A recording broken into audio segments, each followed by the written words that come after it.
Good morning, everybody. Happy Saturday. Welcome to first round of college football playoff edition of Coast to Coast College Football Tailgate Show. I'm your host, Uncle Shally, top left quarter, Buckeye brother for Northern Mother, Mr. Cottrell Simpson. Happy Saturday to you, sir. How are you? No complaints from me, man. No complaints from me. I get to relax. My team's on a bye this week. Get to enjoy a bunch of college football games pretty much stress-free today. So it's always a good Saturday when you can enjoy them stress-free in my book. Don't disagree with that. Last but not least, top right corner, Mr. Black Alex Elmore. He does not have a bye this week, but he is in the college football playoff. So there is that. Some would say it's a bye anyway, but we'll get to that in a little bit. Mr. X Pac-12, Mr. West Coast, Mr. Alex Elmore. How are you, sir? I'm good. It's been an absolute monsoon in Oregon this last week. We've had school canceled. We've had a 2-hour delay. We've had flooding. But luckily, as the saying goes, it never rains at Autzen Stadium. And it looks like the huge amount of rain forecasted for today has been pushed off till tomorrow. So it looks like we might actually have a chance of having a dry game this evening. So I'm pumped. Say JMU may not be a Power 4 conference team, but we got to show them respect. They've had success. They've earned their right to be here.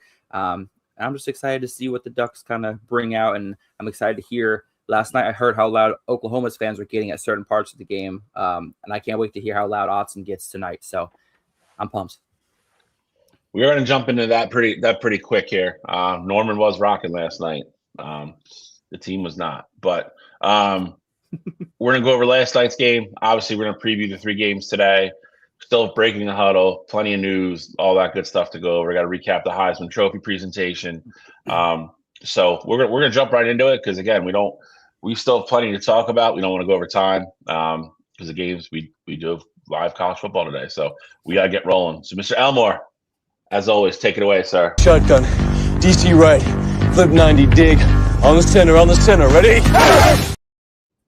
All right, so welcome to another edition of Break the Huddle, again, where we kind of recap all the weekly news from the college football world this last week. Not crazy a lot of news today, but obviously the biggest news was last night's game, the opening game of the college football playoff round, where we had Alabama heading to Oklahoma for a rematch where Oklahoma won earlier in the season. But this time, this matchup actually mattered to see who would go forward in the college football playoff. Guys, I think it was a great start to the college football playoff. Last year, the first round games, the average margin of victory was by 19 or more. So for this game to be tightly competitive, obviously Oklahoma jumped out to that 17-0 lead. I turned the game off, had dinner with my family, came back, and it was 17-17. That's the kind of game it was. What's your guys' opinions of that game last night, Oklahoma-Alabama?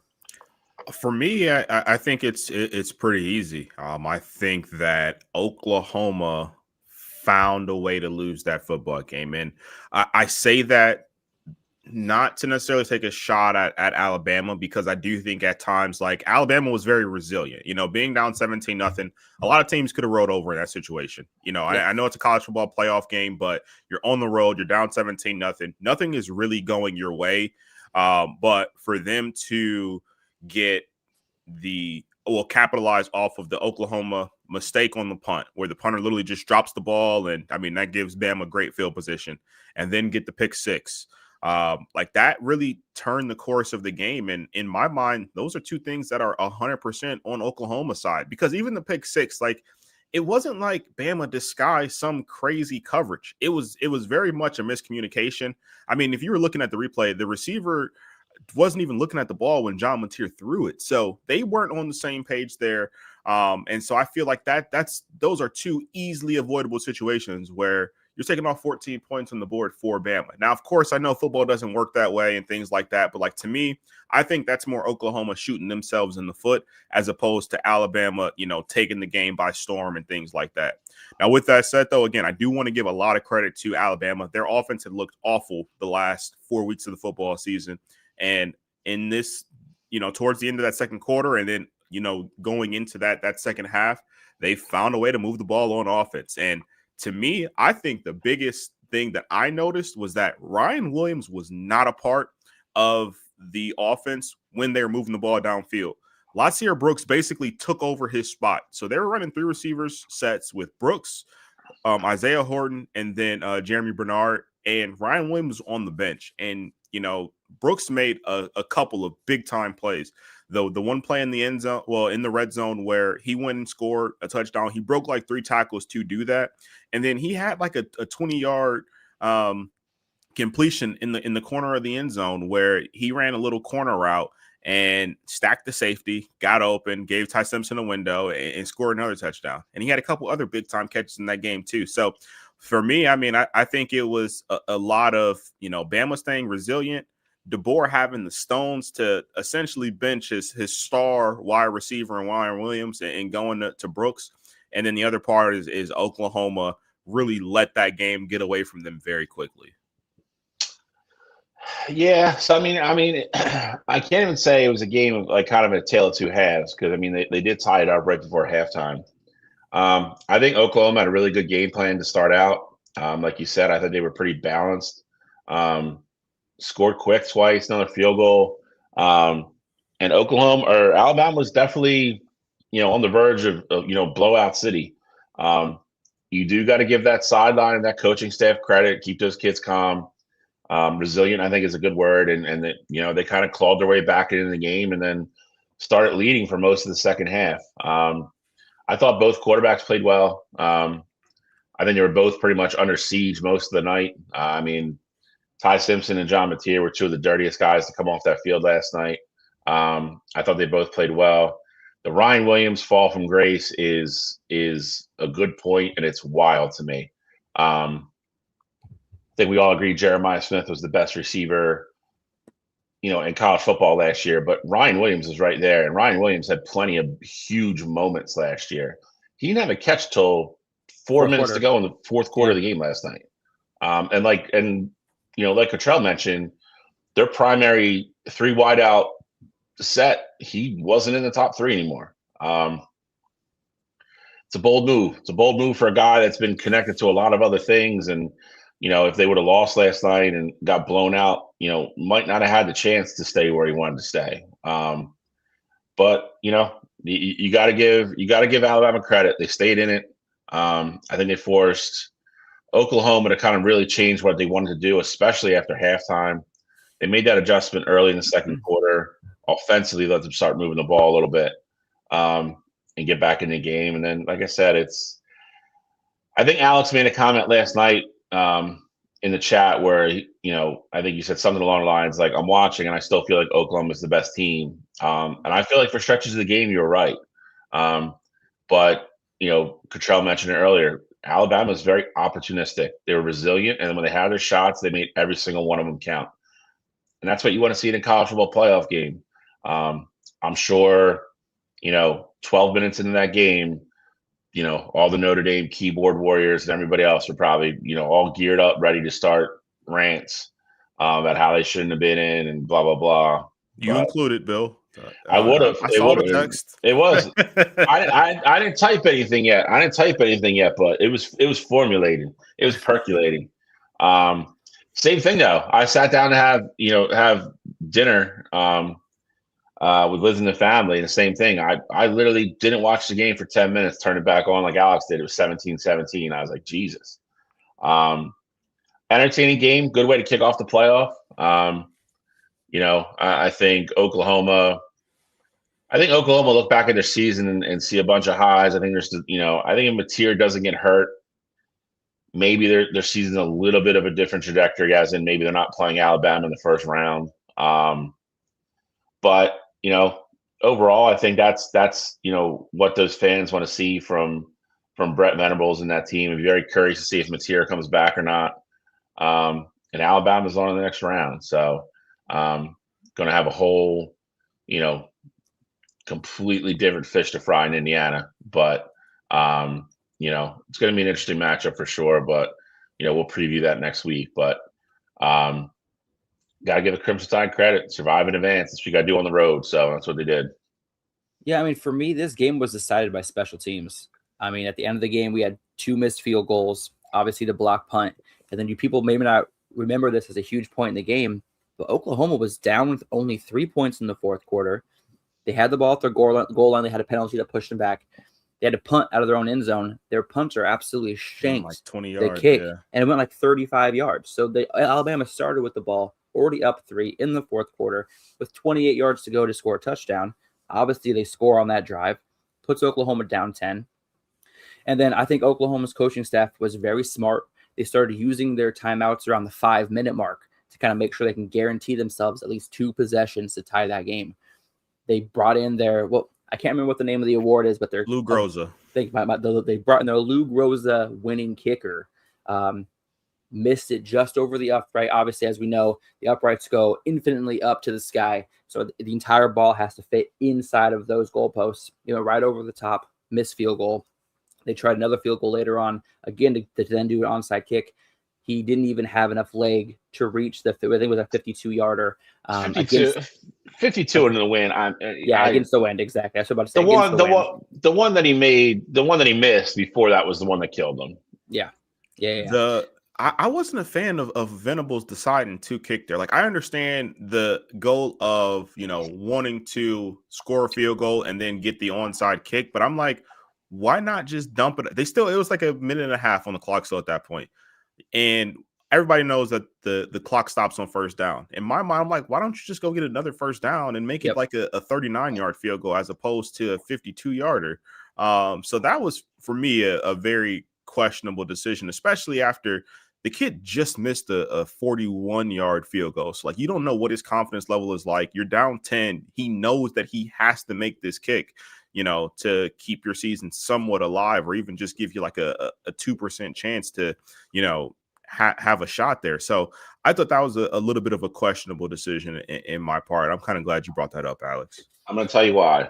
You're a little off on your time. That's why. There was 2:07 left when they missed the first one. So I think the thinking is, if you make that one, you kick off, no time comes off the clock. You have one timeout left, and it was not 2:07 when they missed the first one. I just looked it up. It's 2:07. There's 2:07 left in the quarter when he missed it. Yeah, then they had 3 plays, minus 1 yard for Alabama. They punted, and then Oklahoma had a missed field goal with 34 seconds left. Yep. Well, no, that's how long the drive took, was 2 minutes and 7 seconds. Yeah, he kicked it at because Bama had the ball 53 seconds. Bama had the ball then, and I vividly remember that it was like 2:42 left on the clock, and Bama had to run the play before the 2-minute warning happened, and that ultimately gave Oklahoma a little bit more time. It was close to, it may have been a minute 15. Nope, 2:53 in the fourth left. Yeah, that was when he missed it. But I'm saying Oklahoma had the ball back and they attempted a field goal. It was like a minute and a half or so. It was somewhere around that, give or take 10, 15 seconds. Is it about the first one or the second one? The second one. Oh, all right. Never mind. I thought we were talking about the first one. I agreed with the first one. Okay, never mind. Keep going. Sorry. No, the second one. The first one, of course, I agree with you. You got to try and kick that field goal. I'm saying the second one, you got like a minute and a half left on the clock and you're attempting a 51-yarder. Well, and it's third down. It's only 3rd and 5 on that play also. Like, it's not even 4th down. So it's not like he's forced to do it. He has another play available. Yeah. So I wasn't a fan of that decision from Venables. But I will say, I do think this was the first time obviously he ran for the opening score of the game and he looked fantastic on that scramble. But Alabama did a fantastic job of limiting John Mateer's running ability. He had 19 carries, only 15 yards. Obviously, in college football, sacks take off of the rushing yards for the quarterback. But this was the first game where John Mateer I thought he looked great. And especially started the fourth quarter, finding his wide receiver in the corner where he was able to weave his way to the end zone. I thought he made some big throws in the fourth quarter to kind of give his team a chance. It's just a shame that, a couple missed kicks, a couple bad punts. Like, special teams, man, it's the unsung hero and the unsung villain of some of these games. And last night, special teams was the villain for Oklahoma. So hopefully they can kind of button that up a little bit and come back strong next year. We'll see if John Mateer comes back. It's going to have a huge determination what kind of season they have next year.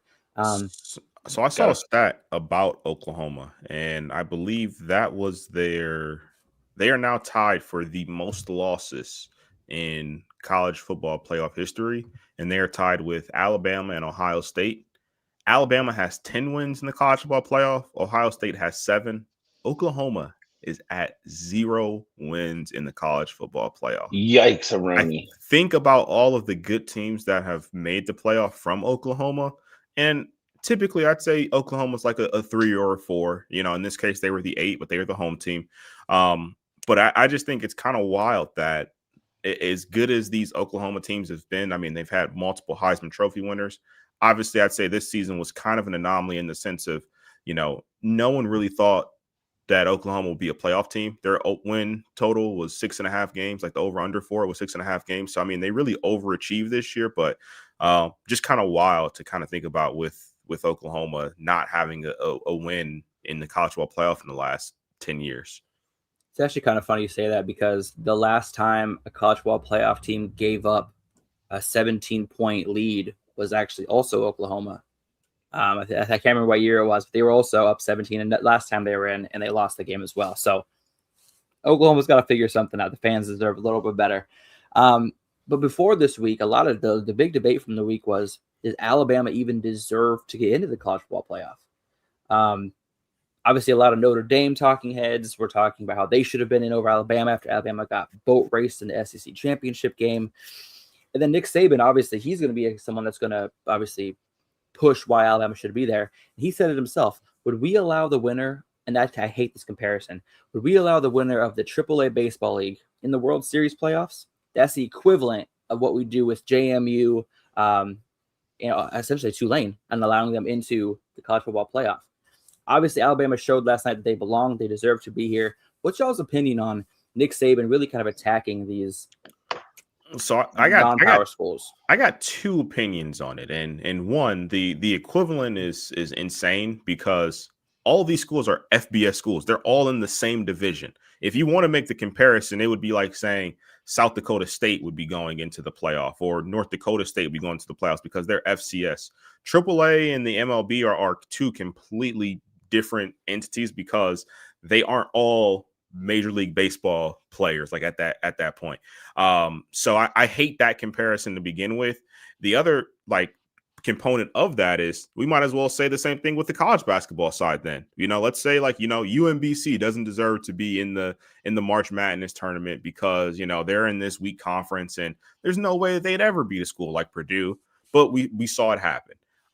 With college football, I think it's the same thing too, because we saw a team make it to the national championship last year in Notre Dame. Let's not forget they lost to Northern Illinois, and Northern Illinois wasn't even the best team in the MAC last year. So this is football. It can happen really any given Saturday. And if these teams win their conference and, they are in that top whatever as far as seeding goes, then they deserve to make it. Let's not act like, Tulane and JMU aren't just here because they get this automatic spot. It's also because the ACC shit the bed this year. It's because Clemson didn't take care of their business, and Florida State didn't take care of their business. And ultimately, Virginia didn't win the ACC tournament when they had the opportunity to do so against the 5-loss Duke team. So it's not just, the NCAA is just handing out these charity tickets for making the college football playoff.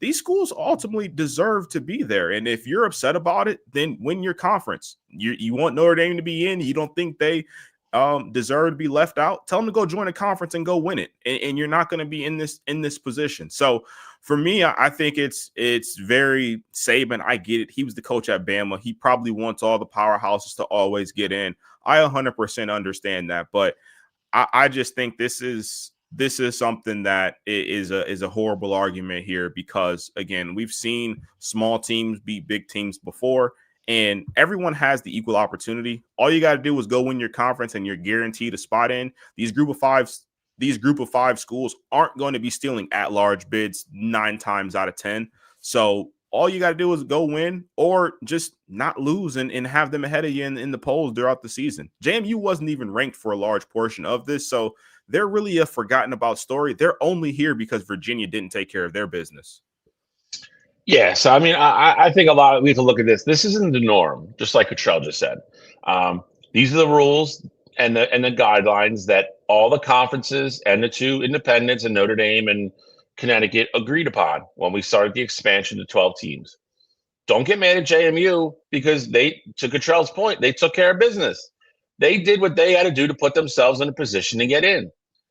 Be mad at Alabama for having 3 losses. Be mad at all those other teams that were on the fringe for having these awful losses. These are all the rules that everybody agreed upon. And like Cottrell said, this isn't going to happen every year. It's going to happen once in a while. And why did it happen this year? Because the ACC totally collapsed and took a shit on itself. That's why. You had a 5-win conference team or 5-loss conference winner in Duke. That's why this happened this year. You're always going to have one team to get in. There's always going to be the Tulane.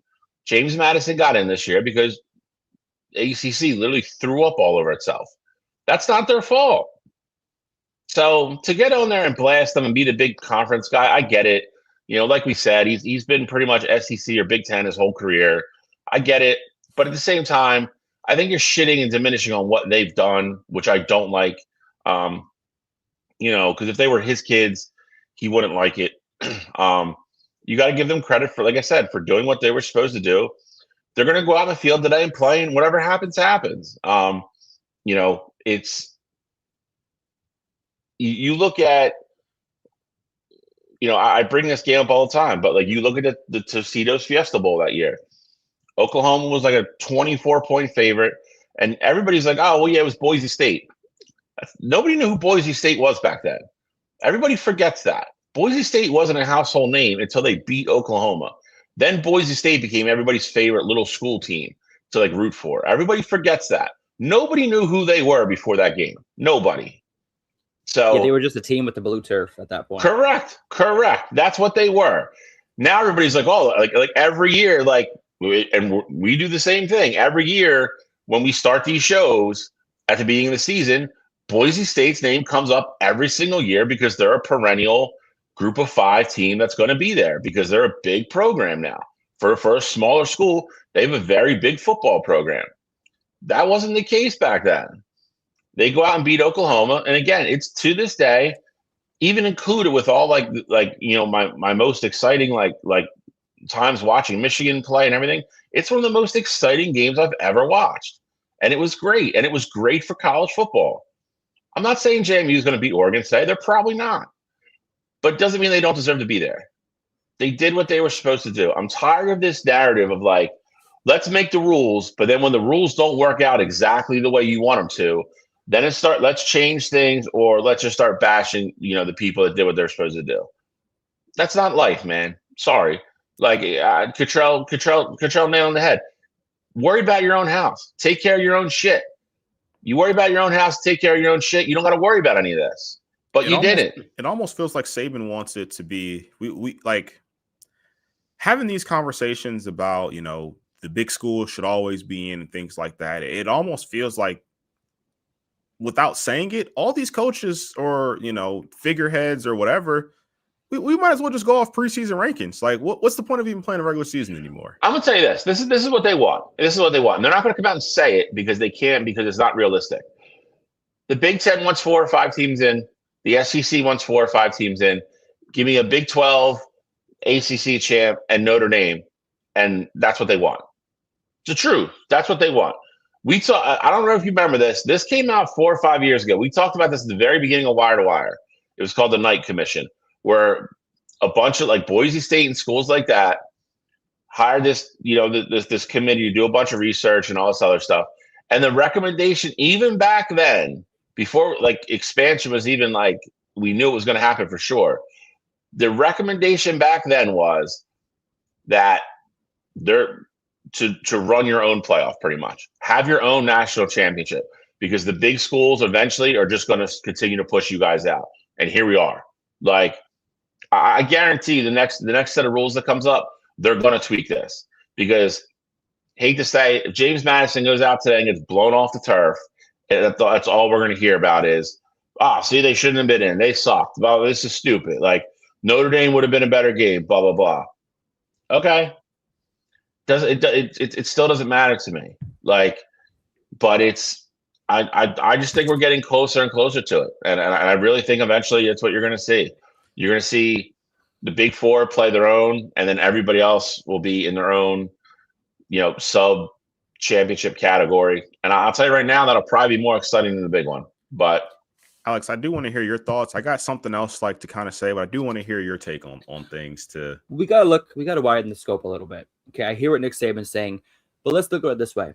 The NFL had a 6-team playoff for years, right? They just added the 7th. I know we're a college football team, but this is just a great comparison. The NFL added a 7th playoff team back in 2020. The first 3 years, that 7th seed was 0-6. They're now 1-8. They had one victory when the Packers were able to beat the Cowboys back in 2023. But these are like 11 and 12 seeds. They're supposed to be the worst teams in. They're the teams that barely got in. These are like, think about just like you said earlier with the March Madness. The 16 seed in March Madness is 2-154 all time. But we never talk about, let's take out the 16 seed. Let's take it out since they never win. Like, we never talk about that because it's part of college sports. It's part of the excitement of why March Madness is what it is, because the Cinderellas who never have a chance at these huge titles get their opportunity. And yeah, it's an uphill battle because it's supposed to be. And it's the same exact thing with the NFL. They added a 7th playoff team. That 7th playoff team perennially has sucked. 1-8 or 1-9. What is it? I just switched my statistic over here. Yeah, they're 1-8. You said 1-8, yeah. Yeah, they're 1-8 since 2020. So this is how it is in every single sport with a playoff system like this. When you add additional teams, the lowest seeded team is supposed to be the worst team there. I'm cool. JMU earned it. Tulane earned it. It's like Bill said, the ACC completely, we're lucky enough to get Miami put in this season. So this is year 2 of the college football playoffs. We're not going to get things right on try number 2. All right, but they earned the right to be here. Nick Saban, I respect him. He's a fantastic coach. He knows what he's talking about. I think he's opened up his scope a little bit and just accept that this is good for college football. So just like I said, as a comparison, other sports have done this where they've let teams that wouldn't have previously been in the playoff in, and they haven't had great records. But then that one win is what makes it all worthwhile. And I think the other part of it too is that let's think about, like, I think Boise State is the perfect kind of team to look at. In reality, like, Boise State, obviously they made the playoff last year, but in reality, like, Boise is a good team pretty much year in and year out. Another school I think about along the way, TCU. We've seen them in the playoffs before. Cincinnati, we've seen them in the playoffs before. Let's not forget, I know TCU and Cincinnati now are both in the Big 12, but, like, let's not forget, those schools were group of 5 schools at a point. Like, all that was recently where they moved into a big-time conference. So SMU is another one that's been in the playoffs. So in reality, like, right now, we're talking about these group of 5 schools. You're telling me that you'd be okay if, JMU 3 years from now is a Big 12 school and then they make the playoff, then it's like, oh, okay, well, all right, well, they're in the Big 12, so it's cool now. Like, to me, I think all you're really going to do is make it a pain in the ass for these smaller conferences to stay together. Like, JMU could easily go join the Big 12 and still be competitive. They've lost their coach every year for the last 3 years, and they're in the college football playoff now. Like, let's not forget, Kirk Cignetti was the coach at JMU, and he's already taken over that Indiana team. And, like, obviously we see the success they're having, and they just lost their coach this year as well. I think their coach is going to UCLA, if I'm not mistaken, but they lost their coach to another big time program this year. He will be coaching them in the playoff, though.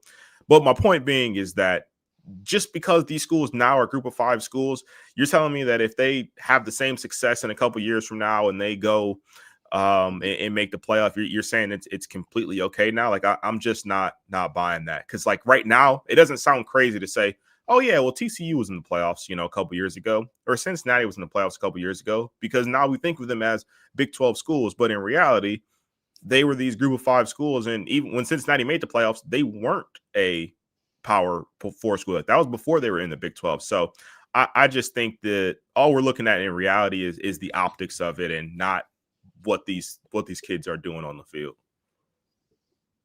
I agree. I agree as well, but only time will tell. Obviously, we have 2 matchups today. Well, 3 matchups, but JMU plays Oregon. Tulane gets that rematch against Ole Miss. Obviously, next week we may have a different opinion about this matter, but as of right now, I think that they definitely deserve to be there. It kind of sucks. It kind of sucks right now, though, because I want to root for James Madison, I don't want you to lose quite yet, Alex. Like until you play us, like I want you to enjoy the playoff as much as possible. We'll and then never play you because you're losing. On the flip side of it too, like with Tulane, like I want to root for Tulane, but I kind of want to root for Ole Miss more because of Lane Kiffin leaving them. So like that's just Ole Miss, I feel like I'm in a tough spot right now. No, I'm sure you feel that way because you want the failure of your co-host, but you want the success of an underclass team, but you also want to be the one to give me my failure. So I get it. I get your conundrum. I'd rather play Indiana personally, but I mean, beating you guys again in the playoff I'd be just scared feel of like Oregon too. Anyway, next up we have big names entering the transfer portal, and guys, I think this may be the biggest transfer portal year as far as implications and for next season that we've had. And maybe you can tell me wrong because the portal, like I said, just opened up. We got Bo Prabula in there. We got Drew Mestemaker from North Texas, who led the league in passing yards this season. Dylan Raiola from Nebraska, he's in the portal. Brandon Sorsby from Cincinnati that you just mentioned. Michigan State's QB Aiden Childs, maybe not the most sought after name, but he was a huge recruit back when Oregon State had recruited him, then transferred to Michigan State. We got DJ Lagway in the portal. CJ Baxter, running back from Texas. I mean, we have so many huge names. Dylan Edwards from Kansas State. Could this be one of the biggest? Coleman. Yeah, I said there's a bunch of names I'm not listing. I could go through the whole list, but I'll be reading for like an hour. But like, could this be the biggest, most impactful transfer portal season we've seen? Absolutely. I mean, I think it's Bill's face. He's thinking. Honestly, I think it goes hand in hand with the coaching carousel. I would say this is arguably the craziest list of job openings in the history of college football. You had Michigan, LSU, Penn State, all open at the same time. I know I'm missing Auburn's a big one. Michigan State's a big one. Like you've had all these schools, and I'm sure I'm just off the top of my head missing a couple Florida there as well. Exactly. Florida is another big one. So like you had all these big time job openings, probably the most top 25 jobs like open ever at one time, like in the same season. So I do think those go hand in hand. And a lot of these players, while NIL is always the talking point about, why players decide to go to their schools, I also think the relationship they have with their coaches is a big time selling point there as well, because while, of course, making money in college is a big thing, I also think they want to focus on trying to get to the NFL, especially in the case of a lot of these kids that, you kind of just listed already. DJ Lagway was one of the top quarterbacks, of his class. And, Billy Napier is no longer there. And, I know Florida gave him a ton of money, but he really believed in Napier. Like he was attached to him at the hip there. Raiola, the relationship getting severed there. He was a 5-star quarterback. So, I mean, I just think ultimately the coaching relationships matter a ton. And, with it being as easy as it is to hit the portal, I do think this is going to be probably the biggest portal class we've ever seen. Did you happen to see or read about the interview with the new coaching staff and DJ Lagway and why DJ Lagway entered the portal? I did. Essentially, that they treated it like a draft. Yeah, and they asked him like who are you as a football player? Like they straight asked him like what kind of football player are you? Like my tape doesn't speak for itself. What kind of football player I am? So like I feel like he felt challenged by this coaching staff and like they wanted him to fail, even though it sounds like it was just kind of like he would just kind of get into his headspace a little bit. I could see how a young kid could be like, are you challenged? Like someone who's been like the top dog for a long time. You could tell he felt a little challenged. Yeah, that would be tough. Like this is my team. He's going into his junior year. And I know he didn't have the year that he would have liked to have last year, but that was his team. I mean, I'm sure Florida gave him all these promises like, hey, you're going to be the starter here. You're going to be this, you're going to be that. And, he didn't live up to expectations necessarily last year, but for a new coaching staff to come in and kind of, treat you like a 3-star, or, you have to earn your scholarship kind of thing for a kid who's probably been told he's the best player on his team for the last 10 years. It's got to be tough. Not saying he handled it the right way or, anything like that, but just thinking in the mind of, a kid that's 20 years old who hasn't probably been put in that position ever. I can definitely understand where there was an issue with that. See, I think that says more about DJ than does the new coaching staff. But I think there's a lot of big names in this portal. I'm not gonna say it's gonna be the most impactful portal ever. Simply because I mean I'm a big DJ guy. Cottrell just said it. I don't think he's lived up to what he's supposed to be yet. Dylan Raiola sure as hell has not lived up to what he was supposed to be yet. Also, Child, same thing.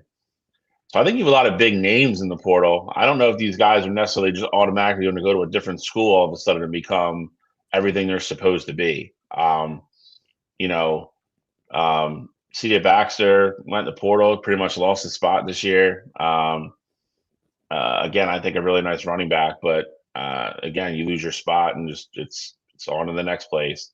You know, that's the part of the portal that I hate. But yeah, I mean, I think this is going to be a really fun portal because so many names in it are very relatable. I mean, even a casual, you know, college football fan will know most of these names.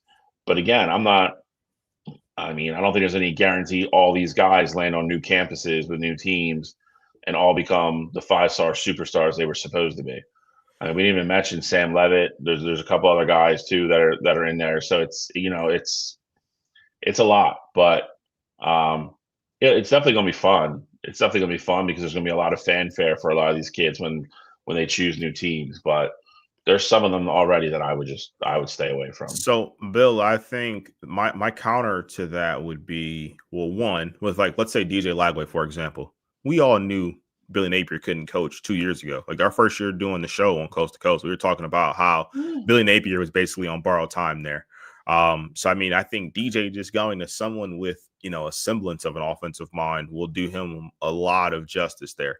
But also, not even just that, but I think, you know, looking at some of these schools where the openings are going to be prevalent, like Indiana's losing their starting quarterback, you know, this year. Oregon potentially is losing their starting quarterback, you know, Sam Levitt's this year. coming to town. But He's again, from Oregon. He's from West Lynn. Sam Levitt going to Oregon, like that'd be a huge move for them. Or, you know, and I don't think it would go this way, but Dylan Raiola going to Indiana, like that could be something crazy. You know, with that I don't think he's a Kurt Signetti guy. I mean, I don't either. I'm just saying, like the names going to, you know, certain places, or I agree. And again, I think some of them could. Again, I agree with you on DJ. I think if DJ lands somewhere with a coach that, you know, has a real offensive sense of, you know, what they're doing and an actual like game plan and how they want to run an offense, I think DJ will be fine.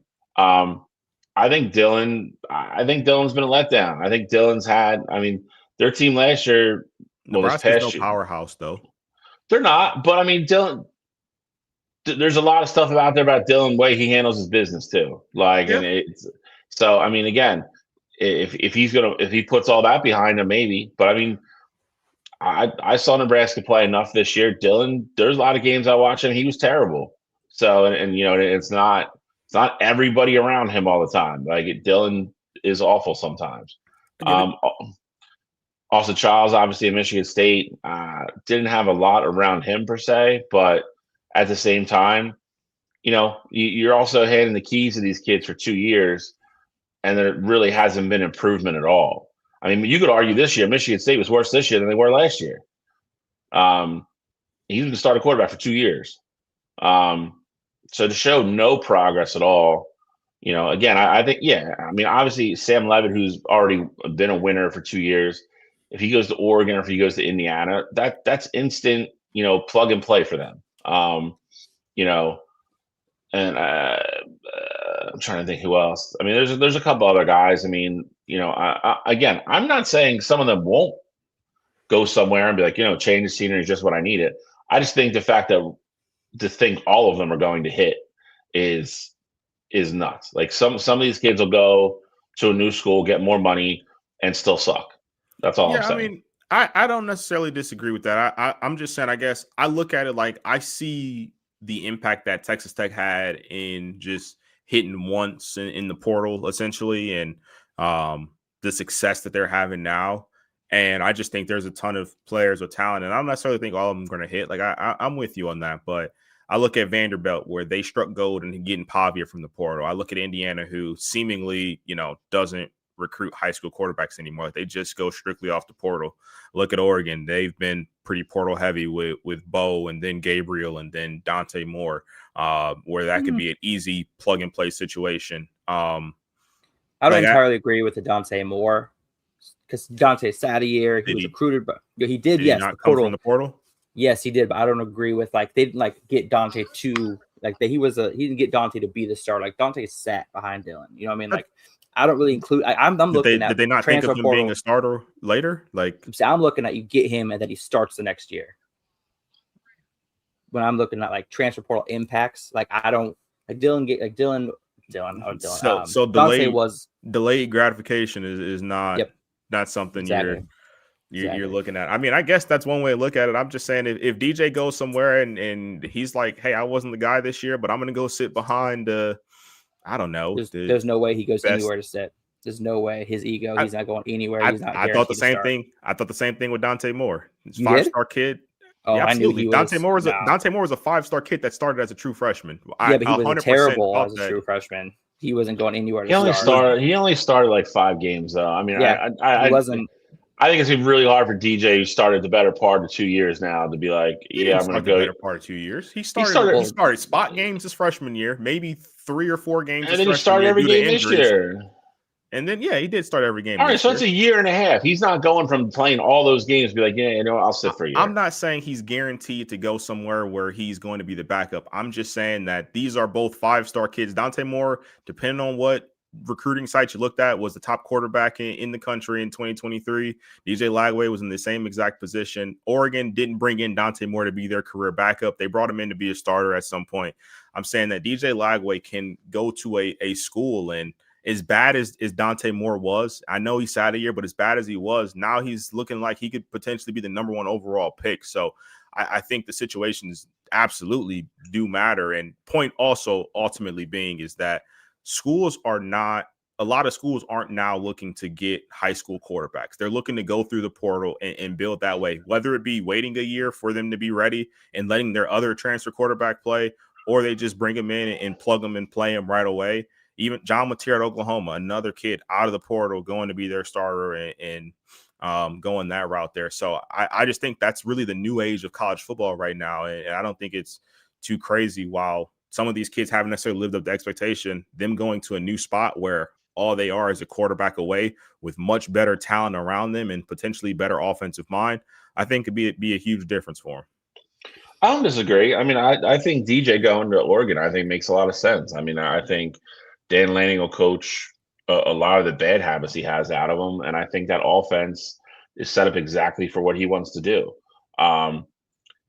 I think Dante Moore, though, I think, again, to his credit, we have to, and we've talked about it before, he's kind of the only one that I can think of off the top of my head that literally was like, I'm bad. I need to make mistakes. I need to make changes. Like, he was the only one that's ever, like, again, in this era that I can think of that was that high of a recruit that was like, I got to change stuff I'm doing. I'm going to go sit for a year. I'm going to mature. I'm going to learn. And I'm going to come back and kick ass. Like, that's not what DJ is trying to do right now. Like, if we're just being honest, like, and I don't think that's what Raiola or any of those guys wants to do either. Dante Moore is the exception to that right now. For sure. So, I mean, again, I'm not saying, and again, I'm a DJ guy. So I'm not trying to talk bad about him. I think the kid has all the ability in the world. I think under Dan Lanning, he could be special, but I think Dante's experience and the route he went is exceptional, and that's credit to him and the way he handled himself, and looked in the mirror. But that is not the norm with these kids. There was only 2 quarterbacks as of right now that are in the portal that I would want coming to Oregon if Dante were to go to the NFL, because I'm really high on Akili Smith Jr. I still think, he's a freshman this year. He could sit another year to get a little more experience before he kind of gets the reins. Akili Smith is a legacy. He's not transferring. He's not transferring. They bring in Sam Levitt or DJ. Keely's in the portal. Sam Levitt only has he has 2 years of eligibility left, but he'll only play 1 year at Oregon and then go pro. So Akili redshirted this year. He still has 4 years of eligibility left. he's still a work in progress. He still has some rough edges. I've seen tape of practice. He's got little rough edges on that he needs to still buff out. There are 2 quarterbacks in the portal that I would be interested in coming to Oregon. And that's Sam Levitt, because he is from Oregon. He won a 6A state championship here at Westland High School. And then the other quarterback is Bo Prabula. I would love to see Bo Prabula in an Oregon Duck uniform. Those are the 2 QBs that I have my eyes on. As far as like projecting other QBs, sorry, one second. I got DJ Lagway. I got him going to LSU. And then I got Brandon Sorsby going to Indiana. I think Brandon Sorsby from Cincinnati is the total almost same type of player as Fernando Mendoza, where he doesn't try to do anything too crazy. He gets rid of the ball. He doesn't force a lot of turnovers. I think Brandon Sorsby would be a great fit for Indiana. So that's what I kind of where I'm crystal balling right now. And then my last crystal ball before I know you had something to say is I think Ryan Williams enters the portal in the second portal session after the playoff. I'd love to hear y'all's opinion on that too. I do think Ryan Williams hits the portal because I think you get relegated to number 4 receiver when you're the cover athlete on college football video game. It's going to be a little tough to take there. But I think actually Indiana goes after the North Texas QB, Drew Messmaker. Yeah, I think Kirk loves to go get the small time school. And not saying Sorsby isn't that guy, but Mendoza was a Group of 5 QB. Curtis Rourke was a Group of 5 QB year before. No, Mendoza was Cal. He was at Cal. He was at Cal. But Westmaker's got like 2 years of eligibility left too. So if he were to grab him, he would have 2 years of a quarterback versus every year having to get a new guy. Absolutely. So that would also be a nice little thing for him too. So I think that's something they would look at. The only I guess pushback I'd have for you, Alex, I don't think Achilles going anywhere because he is an Oregon kid. But again, with kind of the point I was making earlier with Oregon and their use of the portal, I mean, the last quarterback that you had that you recruited that started was Justin Herbert, right? Like the actual kid from high school that started. I have to go back a few years, but I think you might be right. So what's to say if, Levitt comes in, have a ton of success, things are great or whatever. And then, he ultimately goes to the NFL. I don't want to put it out there, but he's the only name I can really think of off the top of my head that's only a sophomore at this point. But Bryce Underwood, goes and hits the portal from Michigan, and he's a, highly sought after guy. He wants to be in a high profile offense to go be the first overall pick. What's to stop you guys from going out and grabbing another quarterback to push back Achilles' timeline even more? Like, I just think there's so much uncertainty with the portal. And if these big names are out there, Dan Lanning's not going to just be like, oh, well, we got Achilles, we're good to go. He's going to go and try and get the big fish every single time. So I think that's the one thing, if you're Achilles, where you're like, all right, I'm gonna stay. I'm gonna wait my turn. But how long am I gonna keep doing this? If someone is coming to you, even as a legacy, if someone is coming to you and saying, "Hey, we believe in you now. We think you can be our starter for us now, and we see you being a part of our future." I just think that's where it starts to get interesting. And I know you said there's another quarterback already going to Kentucky, but of course, Will Stein going to Kentucky, I mean, that would be one. Austin Novosad. Maybe down the line, that's something that could potentially make sense, or just some sort of Oregon connection, or whatever the case may be. I just think you're asking Achilles at that point. So then, best case scenario would be a 20-year-old redshirt freshman that hasn't started a game yet until that season, and I just don't think he's going to do that. Especially if you bring in Levitt or DJ, you have a guy there that is playing at least one, maybe two. So. And again, it's not a shot against you guys. It's worked out well for you. Absolutely. But that to Cottrell's other point, there's a lot of coaches now that are like, you know what, I'll take the kid in the portal after he's been somewhere not as good for a year or two, learned, and now I can just bring him up here. Alex, to use your word, polish him up a little bit, surround him by 5-star kids. In the backfield on the edges and a great offensive line, and make him a good quarterback in our system. And I'll go that way. Like, Cignetti's 2 for 2. You guys are like 4 for 4. Like that's what Lanning wants to do. So again, I just think you're asking a lot for that kid to sit there and be like, you know what, maybe you'll start as a 20-year-old for your first season. There's too many teams out there that'll call him and be like, yo, you can come play right now. I just think it's going to be impossible for Lanning to keep him. Cottrell, any closing comments on transfer portal? No, I mean, I think the only other interesting part will be to obviously last year we saw that Bo Perillo being one of the big time names that hit the portal before the college football playoff season even started for a team that was in the college football playoff. But I'm just going to be very curious to see, you know, as we start rolling through here, what players decide to hit the portal. Ryan Williams, of course, being the biggest one, and I feel like the most obvious one.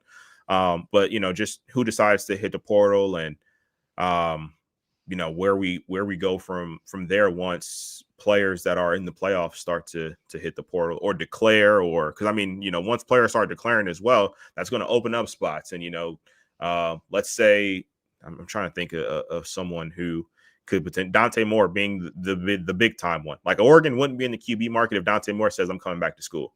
But if he goes, then of course you're going to be linked to, you know, QBs in the portal. So, I mean, just stuff like that, seeing how it all shakes out and kind of just going from there. Well, I think it kind of had a perfect segue. I know you had brought up Bryce Underwood. Bill, I'm going to put you a little bit on the spot in this next segment. I did give you a little bit of a heads up, but not much. This segment's called Bill's Coaching Wishlist. Obviously, Underwood, he's a huge recruit, great quarterback for you guys. It's kind of up in the air as far as what he's going to do with his future. Obviously, we just heard the news this morning. Arizona State extending their, what was the deal? Was it like $27 million? It was up a second ago. It's like 7.5 guaranteed, I think. Something like that. His new contract will be 7.5. Yep. A year. Yep. So Arizona State has officially signed Kenny Dillingham. I know you were really hoping that Kenny Dillingham would make his way to Ann Arbor. But now that he's kind of off the board, Bill, who's on your coaching wish list? I don't have one because I'm going to tell you why. Anybody you bring in now at this point, unless they pull a rabbit out of the hat and they go offer Kurt Signetti $15 million a year or something crazy like that, minus something like that happening, they're going to bring somebody in who is probably just as good as Sherrod Moore was. That's where you're at. When this shit happened and it's that late in the cycle, and this goes back to Ward Manual for me. You can't sit here and argue with the board and then be like, you know what? Well, now we're going to hire a firm. Like, you really only had two big names out there that probably make your fan base happy. And one of them I don't think was really attainable anyway. I never really thought Kellen DeBoer was leaving. I think if they would have lost last night and got boat raced, maybe if they go get stomped by Indiana 42-0 next week, maybe. But I doubt it. I doubt he leaves now. Dillingham was the guy. The fan base wanted. Dillingham apparently, when it was kind of broke that they were talking to him and it was close, a bunch of the players started following him. Apparently, people that were close to a lot of the players were really excited to get a young coach with that type of energy. Didn't get it done. Like, had to go through the search for him, how to do all this, blah, blah, blah. And that's all because of what's going on within the athletic department. Now he's gone. He's off the board. So they already ruled out Jed Fish because something came up in his background check that they didn't love. There's no again, unless they pull some big premier name out of their ass, there's no name left on that list that's gonna make anybody in Ann Arbor super excited. There's just not. I have a name for you, and this is more a name that I've been hearing the last couple of days, and it was kind of the fire has kind of picked up on it after he was interviewed on Thursday and said that him leaving his contract was him entering the transfer portal. And that is going to be Utah's Kyle Whittingham. He's still interested in coaching. He's at 177-88 mark in 22 seasons at Utah, 10-2 this last year. Obviously, we saw what he could do. He won multiple Pac-12 championships with an elite defense. What would you think if Kyle Whittingham from Utah were to take over that Michigan program? His name is starting to come up a little more and more in the undertows. Listen, I like Kyle Whittingham. Always have. I think he's one of those guys that overachieves with what he has. I wouldn't be mad if they hired him. I'll tell you, I would take him over a lot of the other people on the list 'cause I think he's a more proven track record. We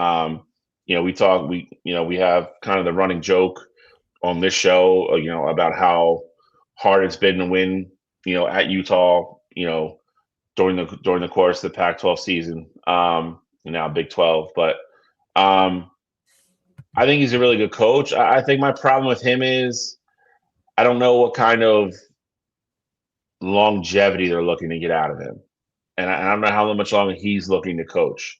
Because again, I don't know what he wasn't happy about with the Utah because his name had come up in numerous coaching searches before. It came up in the Florida job when they hired Billy Napier. He was up for a bunch of big profile jobs before, and it was always, I don't want to leave Utah. So now just to retire from Utah, but then make that statement, like I still want to coach, like it's a little wishy-washy for me. And I like the guy. So again, Michigan's a different boat than Utah is. Don't get me wrong, but at the same time, the commitment level to it. I mean, they don't want to go through this again in 3 years, and that is, I think, what a part of was just another box that Kenny Dillingham checked. It was, hey, here's a 37-year-old guy that could probably coach here for the next 20 years exactly. So and be the guy. So I don't know. He might be the best of what's out there. What's left, but again, I mean, the way this all shook out, and again, that and to that aspect, that's nobody's fault at the university that Sherrone Moore just ended up being a piece of shit. Like that's like that can't be put at anybody's feet. But at the same time, when it became evident that was what was going to happen, like this all should have happened a lot faster. Like if Kenny really was their guy, like it should have been get the kid on the plane and get him here and give him a blank check and say, fill out the freaking number and let's go. Like if that's really what you want to do, because they have the ability to do that. They're one of the schools that has the absolute ability to say, name your number. If we're really all in on this guy, then let's go. I don't know how Kellen DeBoer stayed at the top of that list, because I think if you're arguing nuts and bolts, Alabama to Michigan's a lateral move. Like it wasn't. You're not asking him to leave. Like when he was still at Washington, where Michigan's definitely a better job. So like I always thought Kellen DeBoer was a pipe dream. So and I honestly, if you gave me the choice between the two, I'd still want Dillingham. So it just goes to Ward Manuel again, though, just dropping the ball. Like just the list of shit that's gone on in that athletic department for the last 10 years and the amount of great coaches that have left that school over stupid stuff or over money that he didn't want to give them, it's all led us to here. I'll be quite honest, if they are going to replace him, then I don't want him to have any hand in hiring the new coach, if I'm being honest. So at this point, I don't know what the difference is in really slowing it down. If you can't get Dillingham, the board's off the board.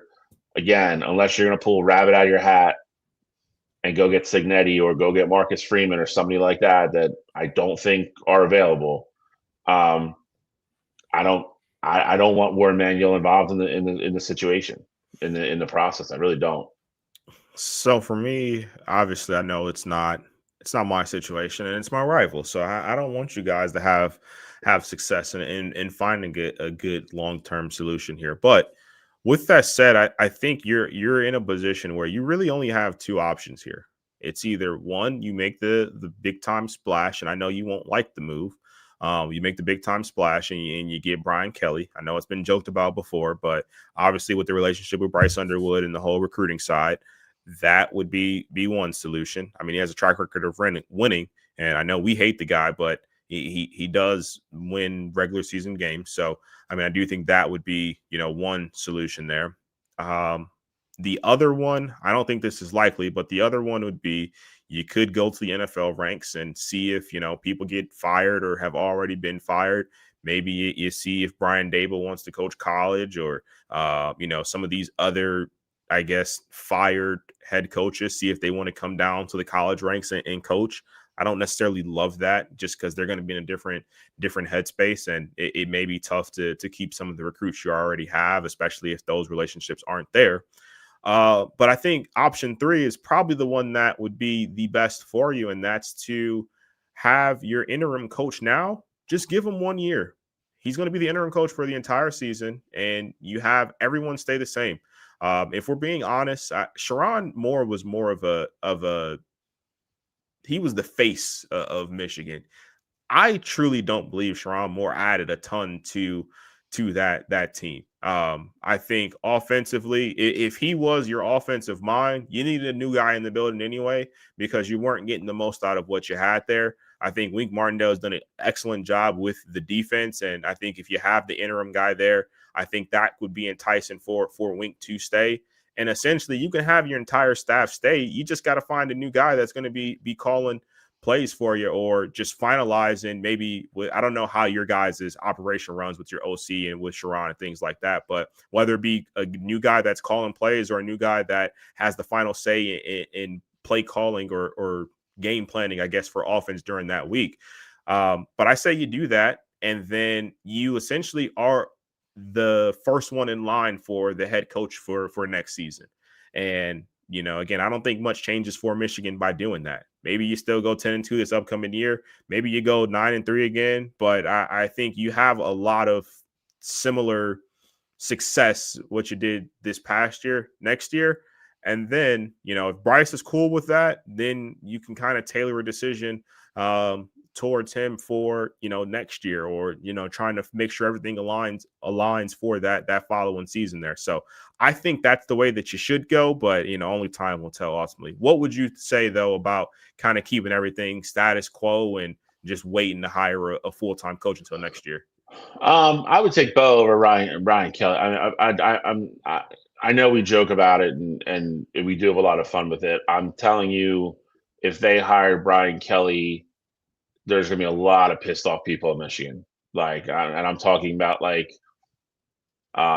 Portnoy has talked about it. I don't know what Larry Ellison thinks, but I think you're talking about legit losing support and money from people if they hire Brian Kelly.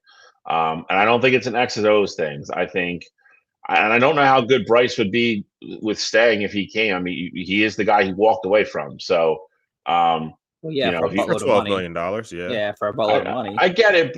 Okay, but it's not like LSU was offering him chump change. So again, if he really wanted to go there, I'm just saying, I don't know how kosher that relationship really is all I'm saying.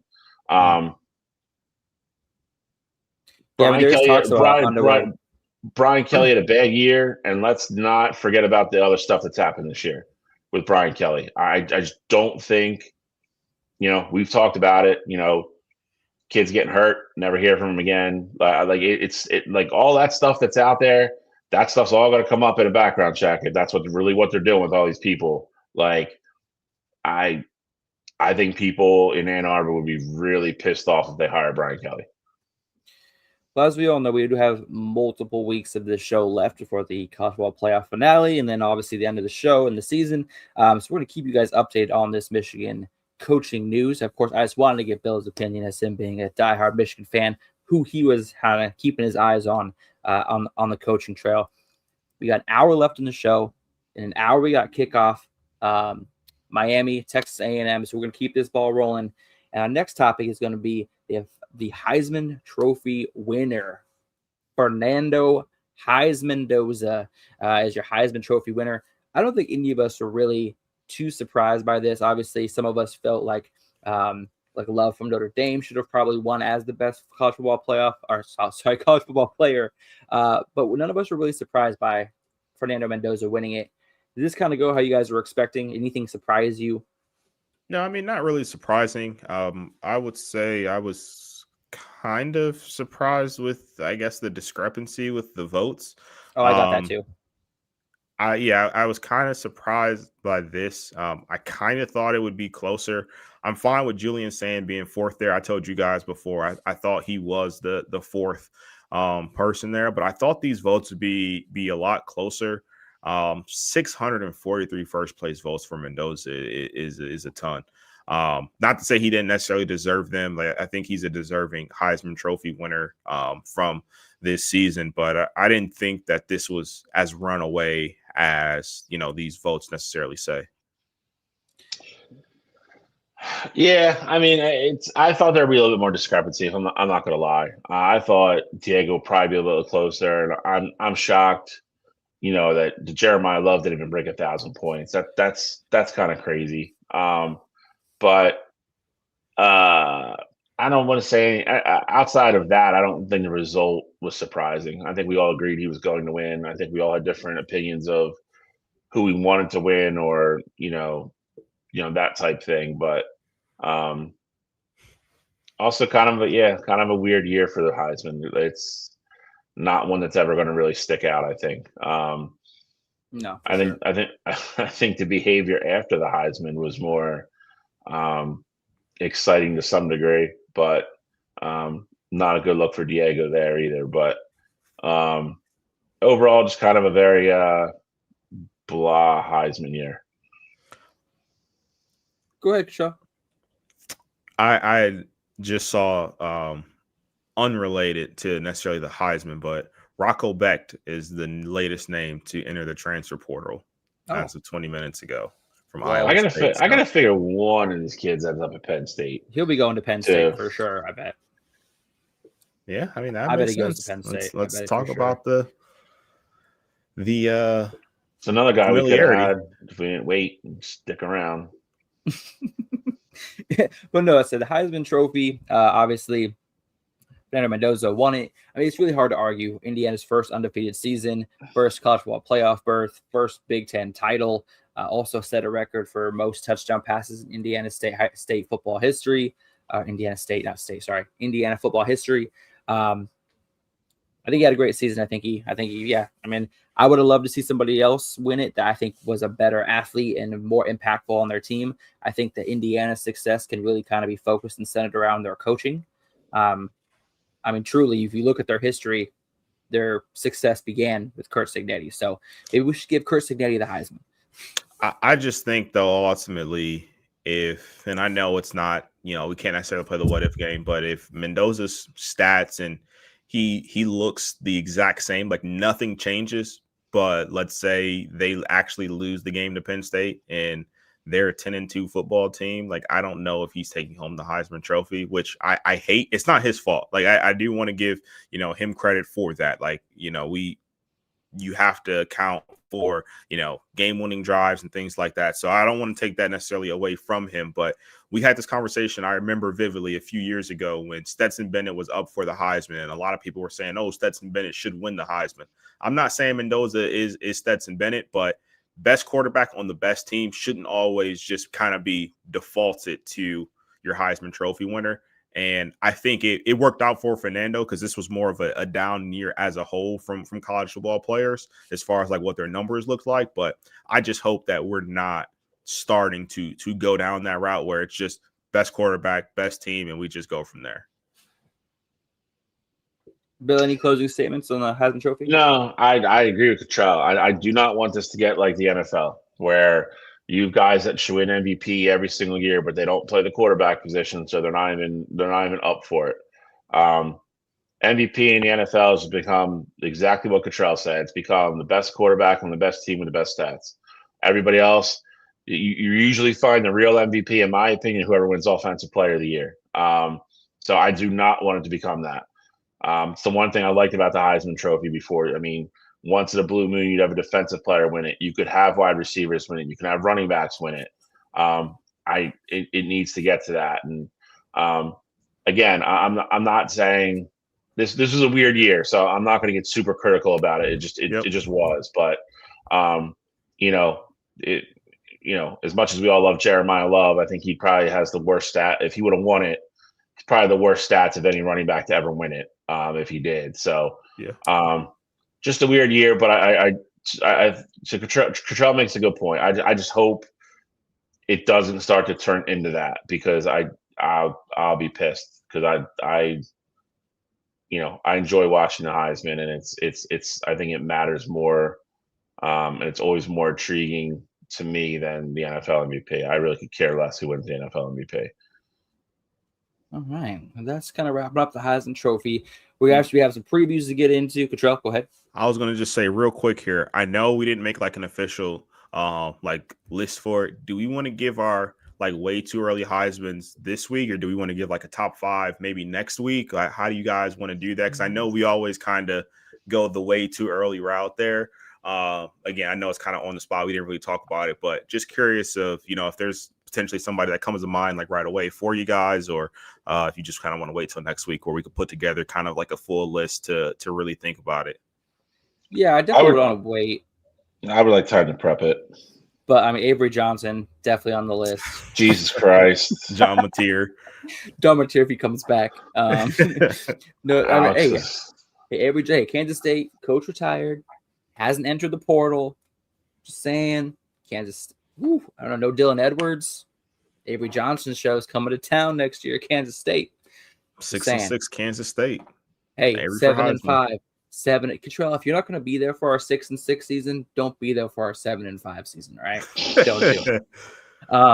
But no, I think next week would be perfect to have to have it. Before we get into previews, let's take a quick look at what the updated bracket looks like. Obviously, only one game has been played. Alabama taking that win over Oklahoma. This is kind of what we're looking like. So, one thing that really bothers me is how much red is in the quarterfinals. Every team that so far clinched their spot is red. So Miami's in trouble. And so is Tulane. That's all I'm saying. I'm excited for today, guys. This is going to be a great day. Obviously, first game starts in 45 minutes with Miami A&M. Before we start previewing, which game are you most looking forward to watching today? JMU, Oregon, Tulane, Ole Miss, Miami A&M. Miami A&M for me.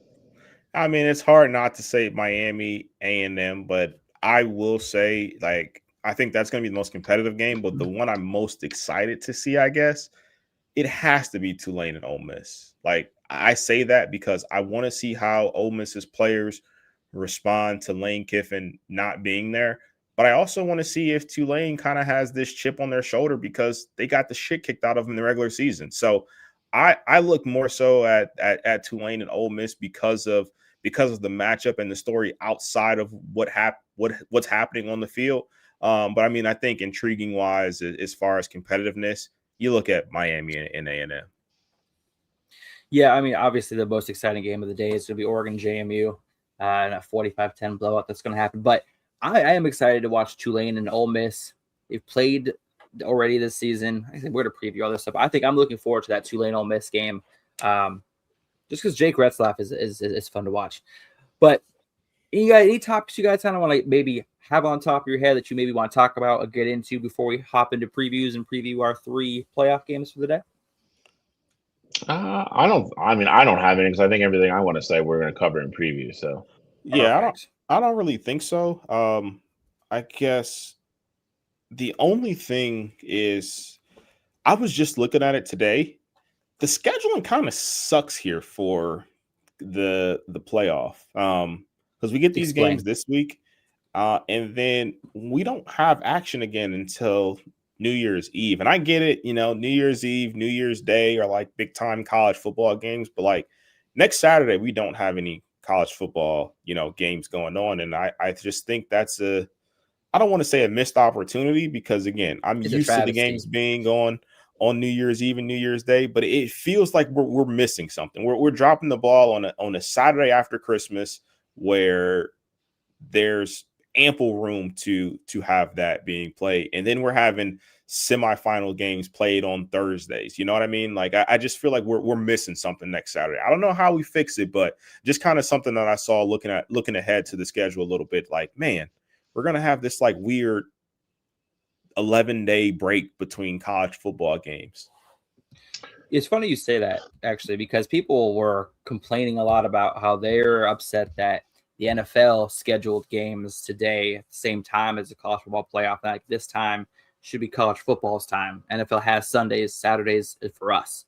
What's your guys' opinion on that? Do you think that ever gets fixed? Or do you think that's just it's going to happen? Well, this is new because this is the NFL expanding their television rights BS. So, I don't like it. I mean, again, it sucks. I mean, the Eagles are one of the games to play today, so I have to somehow balance that with watching, um, the Ole Miss Tulane game. So that sucks for me personally. I don't like it. Again, is the NFL? The NFL already had they took Thursdays. I mean, they randomly play on Fridays. I mean, it's too hard for them to turn these deals down because Amazon's paying $4 billion over 10 years to air one Thursday night game a week. Like it is, you just can't compete with that. Like, but in regards to the scheduling, I know a lot of it, especially this gap, is because ironically enough, I remember Saban talking about it, in 23 when they were playing Michigan, and he's like, we're really only going to have like 4 days of practice. Like he's like, we have this huge break, and everybody thinks we're going to do this, this, and this. He goes, I'm not keeping the kids here for Christmas. Like they're all going home, and they all got to come back. Like so, Georgia should be worried about that. True. They should get Ubers. But it's I know that part of it is tough on the coaching staffs because you do have to balance the holiday and let the kids go home, see their families, and then praying to God they don't eat 9 pounds of crap they're not supposed to, and then bringing them back and then getting them focused back on football. So I know that 11-day break sucks for us because I would like it to be every other week. I agree with Cottrell. But I think logistically with the holidays, I don't think they had much. They had much choice. Yeah, I think that's the other thing is too. It falls on a weird day this year too. So, I mean, because I want to say 2 years ago, I think all the holidays were like on a Saturday. So it was like, okay, like cool, like it's New Year's Eve, but it's a Saturday. So like Rose Bowl's gonna be played on Saturday anyway. Like, what's the difference? But I think with it being on a Thursday this year, it complicates it even more. I mean, I think that, of course, I'm not going to be, Ebenezer Scrooge here and say the kids can't go home for Christmas or whatever. But I also think at a point where, again, they're kids. So like I don't want to be that guy. Be careful. But college football playoff, we're talking about kids that are making a lot of money where a lot of people aren't tagging them with the amateur status anymore. If playing on Christmas Eve or playing on Christmas is how we have to do it, I'm not saying this is the solution this year, but if that's how we have to do it moving forward here, I think those players probably would understand the sacrifice for a 1 year, situation and things like that. But I also think, though, it is your point about the scheduling. I think the NCAA is, in reality, I'm not going to say they're scared to compete with the NFL, but they're trying to avoid it like the plague. And that's why we're getting these semifinal matchups on the Thursday night and Friday night. Like, I think it was criminal last year that we had Penn State versus Notre Dame on a Thursday night where I got to stay up until midnight, and the game was good, literally the entire game. So I had to stay up from start to finish, and I'm not going to bed, on the East Coast, you're not going to bed till sometimes past midnight for these games. And if that went in overtime, that could have been a completely, more of a debacle there. But that's all because they don't want to compete with, not necessarily, that wouldn't be wild card weekend, but they don't want to compete with the Saturday night games for the NFL. And I just think it sucks, but there has to be some sort of solution, with that. Maybe they can figure it out where they play at noon. There's only one NFL game on Saturday, and that's the, NFL still gets a primetime slot. But even still, a noon game for college football, even if it's a semifinals, like I'm locked into that a lot more than a random Thursday night semifinal game because I'm used to it with the college football season. I'm with you on all that. I think the other thing, though, I think that you do have to factor in here. Christmas is kind of like the sacred day, though. Like, it's weird to me that the NFL's kind of decided to do it, but that was kind of always the day that I think everybody was like, yeah, kind of stay away from it because you might lose ratings that day. Like Thanksgiving, we all grew up with like like there's always been football on Thanksgiving. You know what I mean? So like that's a tradition like even all of us have grown up with. Up until a couple of years, nobody did anything on Christmas. Yeah. Correct. And that was fine. That was and basketball did that thing. But again, like if you weren't a basketball fan, it was like, okay, like just don't watch them. Like have it on the background maybe, but nothing. It's not important. Correct. Football's different. So I think I'm gonna go. I can't believe I'm gonna say it. I'm gonna applaud the NCAA for not scheduling games on Christmas Day. Because I don't think it's the right thing to do. I know they're not really amateurs anymore, and I agree with you on that, Cottrell. I just fundamentally I would still have an issue with kids and all those coaches and everybody having to be away from their families to play on Christmas Day. It's still maybe in a couple years I'll change my mind, but it just doesn't sit right with me for kids to be playing on Christmas Day. Well, in a couple years, maybe we see it when Christmas falls on a Saturday. I think it's not next year. I think it's the year after. It's gonna be real interesting because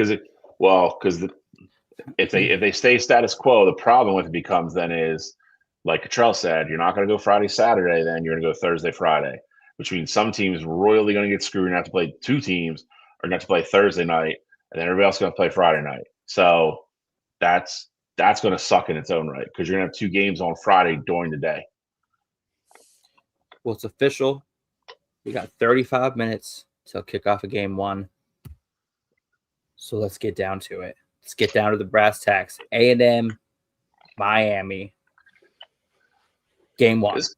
This is crazy. They're making this. This is a 10 o'clock kick? 9 a.m. No. Or 9 a.m. my time. Yeah, 12 your time. 11. They're only one? Yeah, they're Central. Oh, yeah. All right. So it's still an 11 o'clock kick. That's weird. Well, that was kind of unavoidable because Ole Miss is also 11 a.m. Because they're Central too, and then Oregon, no shot they were going to be. Oh well, yeah. Well, I mean, Oregon, we knew it was going to be a late game. That's fine. I had no problem with that. I guess I don't know how they decided to choose between the two of these to make one. I personally would have put the Ole Miss game first, but honestly, you know what it probably was though. If I'm being, let's keep it real. NFL, we just talked about it. I think a lot of people are going to tune in for the Miami and A&M game, and the Ole Miss Tulane game is going on during the NFL games. They're like, hey, maybe people are going to watch for the first half, and they start to filter out there, and they go over to the NFL side of things. So I think this was a strategic move by the NCAA. Just kind of my mind, just thinking about it quickly there. Put the best game on when the NFL's not going to compete against. Exactly. Yeah, makes sense to me. But I do think it's the best day of the game, or best game of the day. That's backwards. So best day of the game. Best day of the game.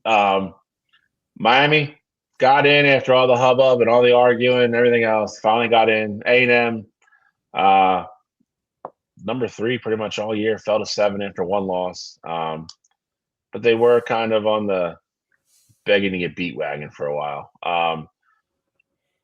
I think this is I think game flow matters here like big time. I think if this is a lower, like in the 20s to 30s, I think Miami probably wins. I think if this game gets up into the 40s, then I think A&M's winning. I think Miami's going to come in and want to dominate with both those lines. They're going to control both lines of scrimmage, and really run the football, run play action off of it, keep Carson Beck comfortable, and use those wideouts at Miami and really, I don't want to say slow the game or take the air out of the ball, but I don't think Miami wants this to be a track meet. I think if it gets into a track meet category, then I think A&M wins because I think A&M has a way better ability to score in 3 plays than Miami does.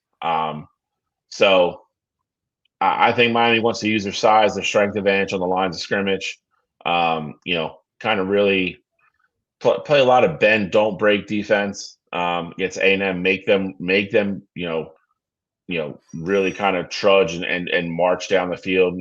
Longer scoring drives versus, like I said, the kind of 3 or 4 big chunk play drives that A&M is very capable, quite honestly, happens on a regular basis. I think if they can eliminate that stuff, I think they have a real good shot to go into what's going to be a very hostile environment. Kyle Field will be absolutely rocking. They don't care what time it was. There'll be 8 million cowbells in the stadium. It's going to be a lot of fun, but I think it's going to be a really good game. I think it's the best matchup of the day, and I think it's going to be a little bit of a chess match. I wish we had a sound clip that was like, I need more cowbell. Cowbell. I wish we would have had that. Control, go ahead, buddy.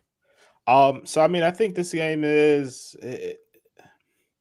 I agree with Bill in the sense of if it turns into a track meet, I definitely think that favors A&M, a bit more. But I also think Miami has the athletes on offense to get the explosive plays off as well there.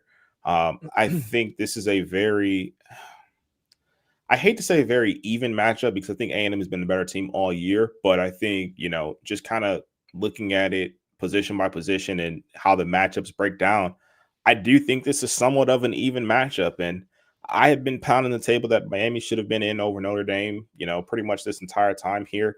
But I also think that A&M, you could have been pounding the table for A&M to be rated higher. But I also think that it's a real possibility that they lose today here. I look at it like this.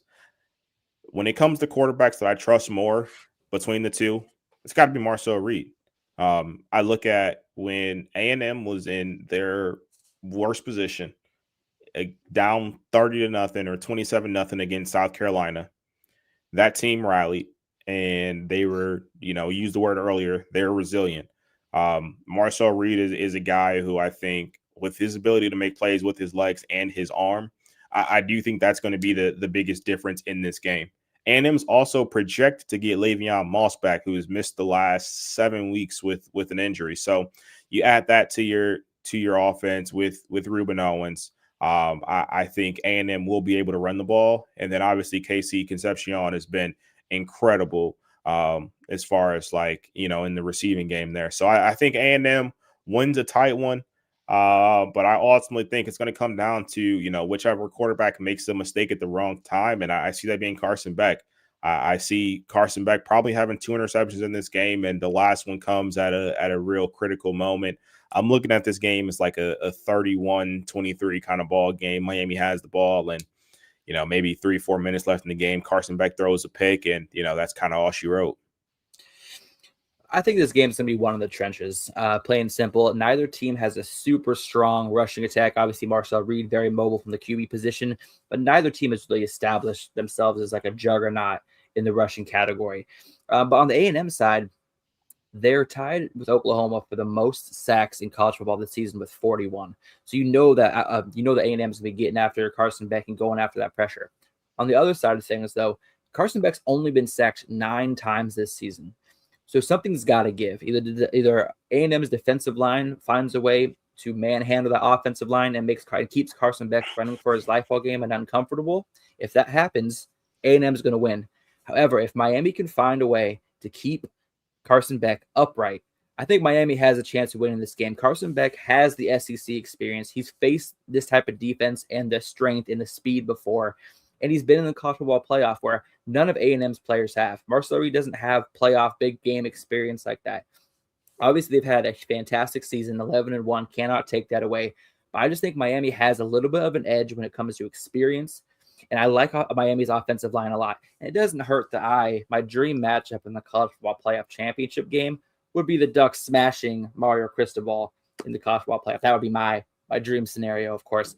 But when I look at that and I look at the overall numbers, you've said it. KC Concepcion has been absolutely amazing. Malachi Toney from Miami, equally as amazing as far as receiving wise on his side. The freshman 5'11" has been fantastic. I think he almost has 1,000 yards on the season. He had 970 receiving yards. Look for him to go over 1,000 today, obviously. To me, this is kind of a pick'em game. A&M's 2.5 point favorites before the game starts. I think for me, last night Alabama was able to pull the victory on the road. I think today is a little bit different. I think the home team prevails, and I think A&M wins. I think you said that. I think it's like a 31-24, 31-27 type game. I think both teams have success offensively. I just think that the defensive line of A&M will wear down that offensive front of Miami late in the second half, and that will ultimately lead to the victory. So A&M is going to win tonight. Miami's going home. That's what I got. I'm taking the U. I think the line of scrimmage on both is going to matter. I think Reed being dangerous on his feet. I think I think Miami has to keep him in check. You can't let him scramble, get big chunk plays, and extend drives, running for first downs on third down. Then you need a lot of pressure on him. You got to keep him in the pocket, make him throw the ball. Under pressure, he's got one of the worst completion percentages under pressure in the SEC. I think that's going to matter. Alex brought up with a big point for me. Miami's only allowed Carson Beck get sacked 9 times. In the last 4 games, I think he's been sacked once. The last month of the season, Miami kind of turned the corner here. And they started playing really good, beat 3 ranked opponents in a row, which is part of the push to get them in. And Malachi Toney and Carson Beck really started to form some kind of, partnership. They really started getting him the ball more, making plays. I like Miami's defense better overall as a unit. I think A&M's got a great line. I think their secondary can be had. I think Malachi Toney's going to have a great day today. And I think A&M's been in some barn burners this year where they've given up a ton of points. And I think they're going to play. If that happens again with Miami, I don't think they're going to have some of the advantages all over the field where they had this year against other teams. I think Miami 31-27 over A&M. I think we start this playoff 2-0 with home dogs winning. All right, I'm with it. And then we're going to go in order of the games today. So after the A&M Miami game wraps up, we'll then be going to watch Ole Miss and Tulane. The storylines here, they write themselves. We've talked about it. Lane Kiffin gone to LSU. Interim DC made permanent head coach now. There's all kinds of rumors that even no matter what happens here in the rest of the playoffs, some of these kids are still going to go to LSU and meet Kiffin. And then you got Tulane with Jake Retzlaff, transferred in from BYU. If you got kicked out of school, pretty much. Interesting game. Played once earlier this year. Ole Miss kind of won in a kind of a track meet type game. I think it went 22-23, something like that, whatever it was. 42-10. Or 45-10. 45-10. And they played on September 20th. Yeah, I thought it was like 45-20 or something. Anyway. I had 10. Anyway, I said it on Wednesday. I think this game gets interesting only if this game is close going in, say, like the end of the third quarter, early fourth. Then I think you start getting into like weird psychology of like, do you have some kids that are just like, you know what, I don't care if you win, I'm going to LSU? Or do you still have kids locked in saying, screw Lane Kiffin? I think the Ole Miss situation becomes weird. And I think Tulane can just keep playing. But that being said, I think Ole Miss is just too much. I don't think Tulane's defense is going to be able to stand up here for 4 quarters. Ole Miss just throws the ball way too well and way too effective for me. I think Ole Miss wins big again. I think this is one of those games where I truly think the first quarter can mean a ton. I say that because Tulane is in a spot where they have literally nothing to lose. And if I'm Tulane, you have all the tricks in your bag. You try and score off of deception. You try and score off of trick plays. So if I'm Tulane early in the game, we would do a double pass. We do a flea flicker. We do a reverse. We do a hook and ladder. Like there would be something along the lines there where I'm trying to get essentially a cheap touchdown to put the pressure on Ole Miss, because I truly think that this Ole Miss team without their head coach, like it could really go one of two ways. Like I said earlier, I'm really pulling for Ole Miss to, stick it to Lane Kiffin and essentially show that they're more than just, a Lane Kiffin led team. Like they're a team that's together and they're going to be good without them as they were good with them.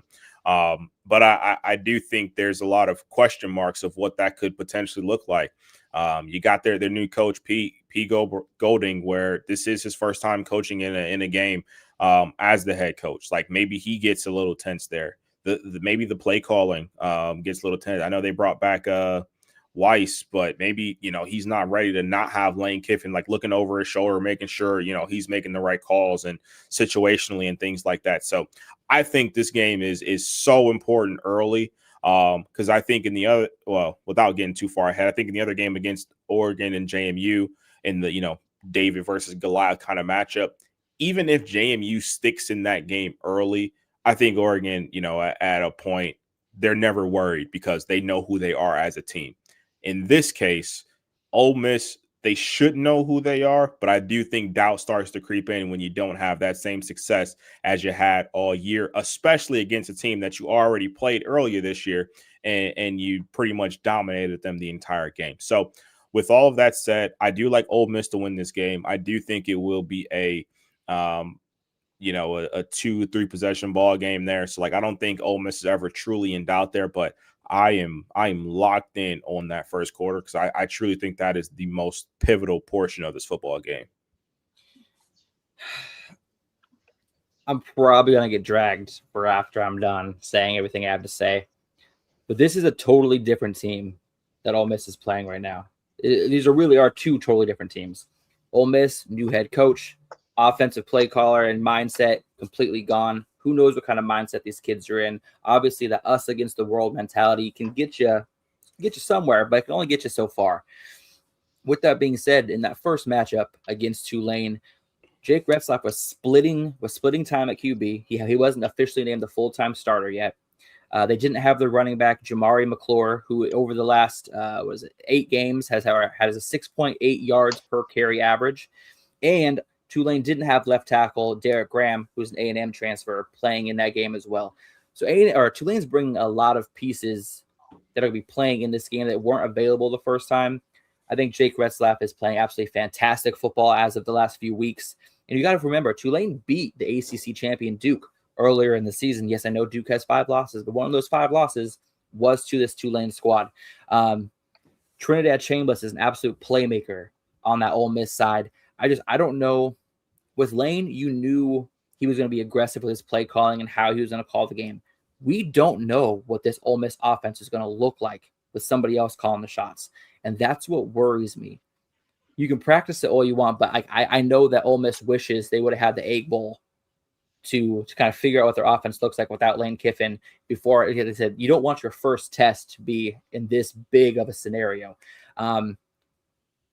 Ole Miss is a 16.5-point favorite in this game. Tulane's on the road. I have just something in my gut. Do it. Just do it. Something in my gut tells me that Tulane's going to win this game. Good Lord.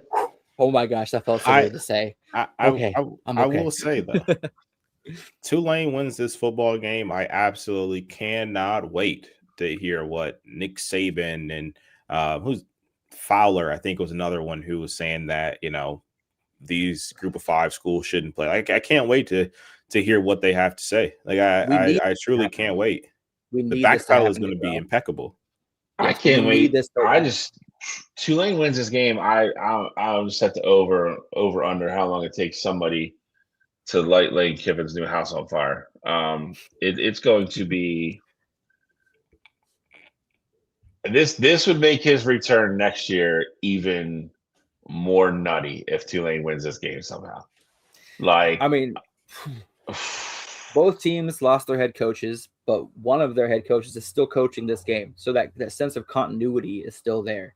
Obviously, they have a full game of tape on Ole Miss as far as to get some sort of strategy put together. And they said they have that experience of what they know what they're facing. They know where they need to improve. They've got the players that they didn't have the first time back. Jake Retzlaff is the full-time from opening snap to last snap starting quarterback, not switching out with their backup. None of that. So I just think Tulane's going to hold nothing back. I'm not saying they're going to make it past the next round or anything, but I think all it takes is just like the movie, any given Sunday, in this situation, any given Saturday, an upset can happen. And I just think Tulane is coming in here with nothing to lose and everybody to prove wrong. And something in my gut saying Tulane pulls this out today. I don't know why. That'll be wild. That will. Lane Kiffin might have to coach in the booth next year when it comes back if that happens. No, legit. Like he legit might have to. Like, don't think he could be on the sideline, man. But I do think this is a perfect little, area to throw in this little tidbit today. Trinidad Chambliss' former school is Ferris State. He transferred. He was a Division II quarterback last year. Ferris State. They won the D2 national championship.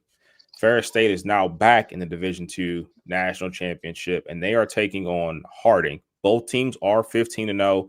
That game kicks off at 4:00, and I promise you, if you are not entertained with this Ole Miss and Tulane game, and you're not a big time NFL person, you like college football, I'm telling you, go over to ESPN2 and watch these two teams play. That's going to be an absolutely phenomenal game. Both, like I said, both teams are undefeated.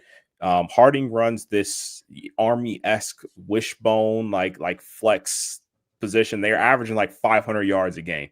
They are absolutely incredible at what they do. And like I said, Ferris State is good enough to where we see how good Trinidad Chambliss is. He got Heisman votes this year, and he left. He got first place votes this year. Exactly. So he left to go to Ole Miss, and they're 15-0 without him. Like, that's how good of a team Ferris State is. So little D2 plug there. We cover everything here on Coast to Coast. So just something to kind of look out for during that time frame of this Ole Miss game as well. And now it's time for the nightcap. Well, I guess 4:30 here, 7:30 for y'all on the East Coast, but the last game of the night and the best game of the day. JMU, the Dukes. Bowl. Yeah, you ain't wrong. Both fire. Versus the Oregon Daffy Ducks. Donald. Daffy. Give me Donald, man. I want to be Donald. But Austin Stadium, like Alex said, I will say this: the beginning of the week, this looked like this was going to be played in a monsoon. So I'm lucky they got the day break. The gods have spared us and can play some dry football for at least most of this game. Listen, we already talked about playing with house money. There is nobody that should come into a game looser than JMU. They're playing with house money. They got nothing to lose whatsoever. Oregon, again, from my money, the last team in here that can win the championship minus the top four. They got some revenge. I think they feel like they have unfinished business after last year. Very good football team, led by a very good coach. Austin Stadium will be rocking. I think this is a good game for like a quarter and a half. I do. I think JMU will come in. They'll be able to run their scripted plays for the first possession or two. I think they'll give Oregon trouble. I just think with adjustments and everything else, at some point, all the better athletes on Oregon are going to matter. Dante Moore is going to matter. I just think it's going to be too much. I think Oregon pulls away in the second half. The helmets and uniforms they're wearing tonight are fire. I do approve of this combination. I think Oregon's just too much. And again, that's not a narrative or me speaking on JMU. Should they be or should they not be here? Like I said at the beginning of the show, I think they should be. But again, I think Alex made a great point. When a top seed plays a lower seed, the top seed's supposed to win by a lot. That's how these games go. So if JMU does lose by 21 points, I don't think that's speaking on JMU or the program. I think Oregon's just a better football team, and I think that's going to show over the course of 60 minutes. Doesn't mean JMU's not supposed to be here. I'm not going to say I'm going to root for JMU because that would be rude for my co-host. Agreed. I root against your guys all the time. What are you talking about? It's a difference though. You're little brothers. Yeah. So we know you aren't going to win the big one. So we want you to have your fun as long as possible. We understand you hate us because you ain't us. I'm not saying if this is somehow a game in the fourth quarter that my attitude won't fully change to a JMU upset, because it will. Absolutely. And I will be the biggest Dukes fan in the world at that point.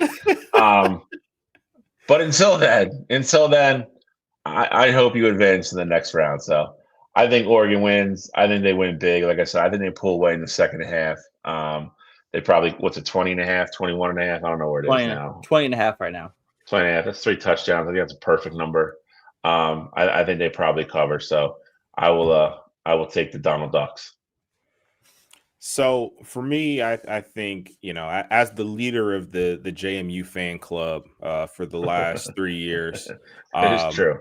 I'm happy that they made it here. I think ultimately this game is going to come down to how long does Oregon let JMU run the football? Like, if they come out and stop them first drive and they never establish a run game, I think this game is going to be ugly early. I think that JMU's all season, their success has been predicated on the run game. Alonzo Barnett is special. He's a dual threat quarterback. He can get it done with his arm, but just his ability to make you, be in a bad position with the threat of using his legs is definitely important. And then Wayne Knight has been their catalyst on offense at the running back position. So for me, of course, I think Oregon has all the tools and they will slow down the JMU run game. It just depends on when that happens. Maybe they come out, and that first drive, they have some success in the run game. I ultimately think this is a close first quarter. I think the first quarter ends 7-3.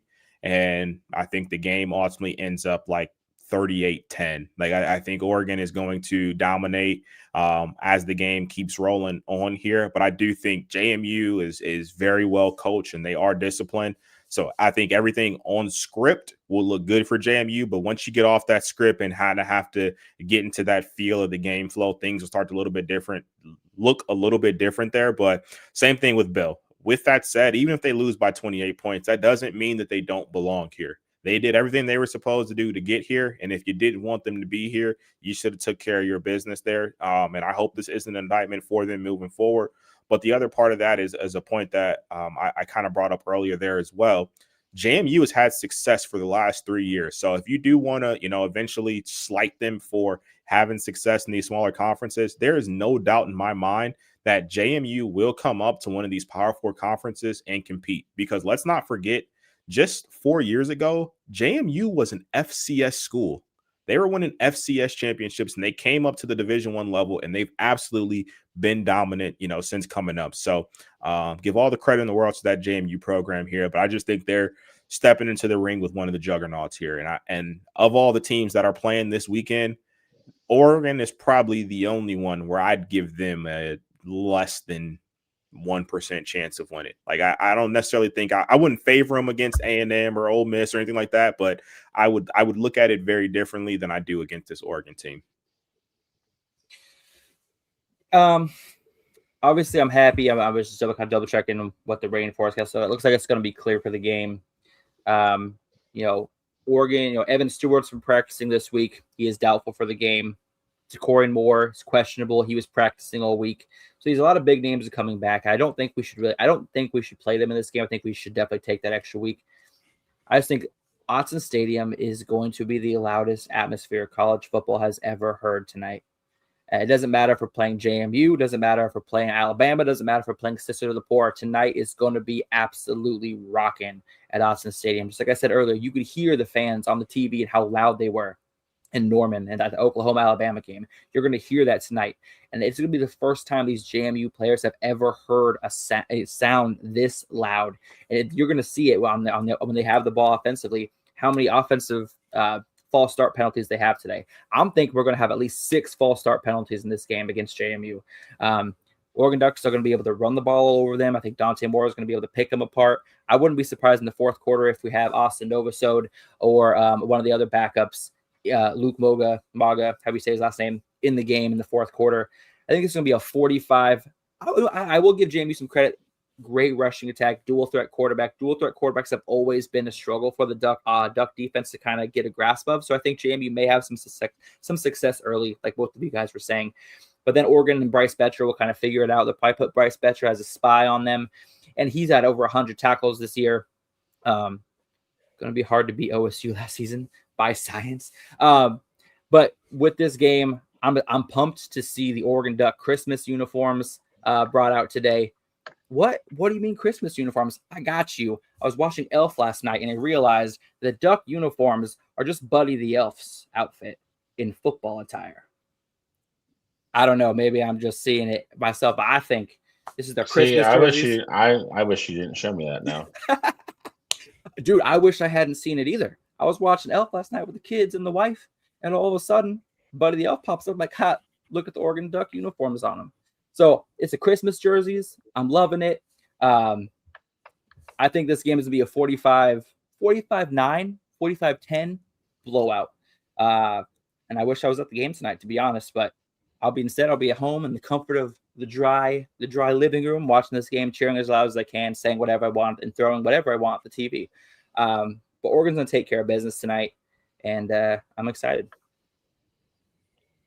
Alex, question for you, because I don't think all three of us picked Oregon, and we think it's going to be rather convincing.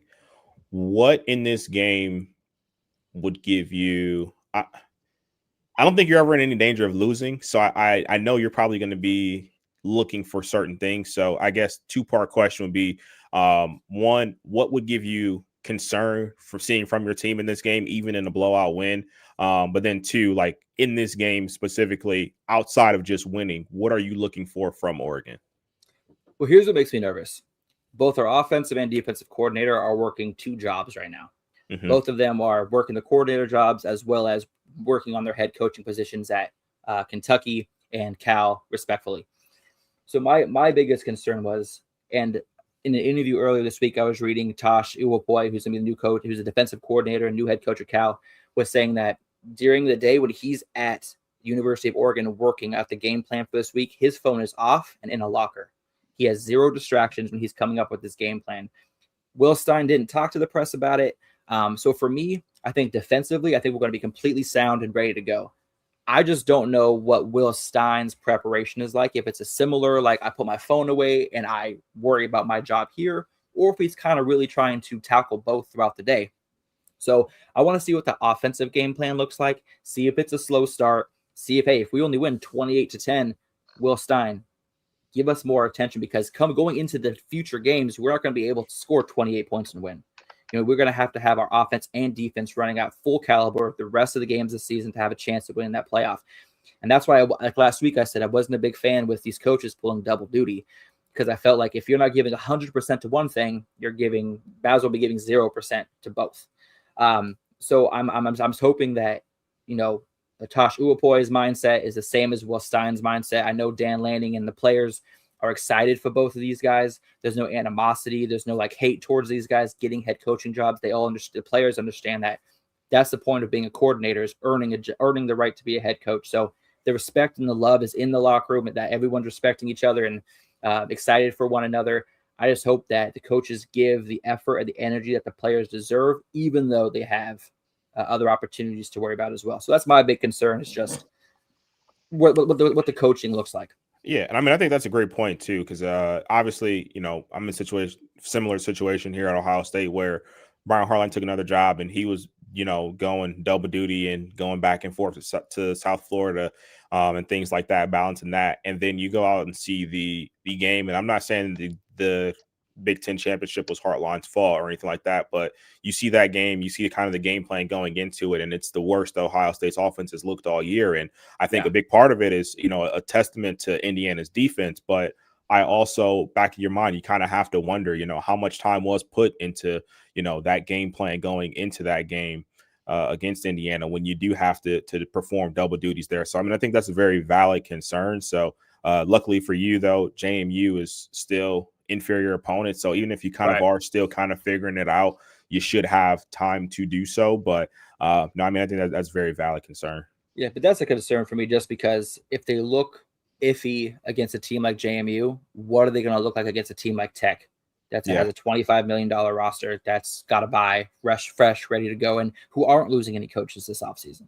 Yeah. So they've been focusing for the last 3 weeks on the Ducks, or 2 weeks on the Ducks. So that's my big concern, but I think I should be rested and that should be relieved once the game starts and I see the Ducks score on the first couple possessions. Honestly, I'm not even mad if they don't score on the first possession. College football playoff game, a lot of these players, first time in that type of situation, it may take a drive or two to settle into the game. So, and then my other question here real quick for you is, what do you think if anything, what do you think it'll take for Dante Moore to come back to school next year?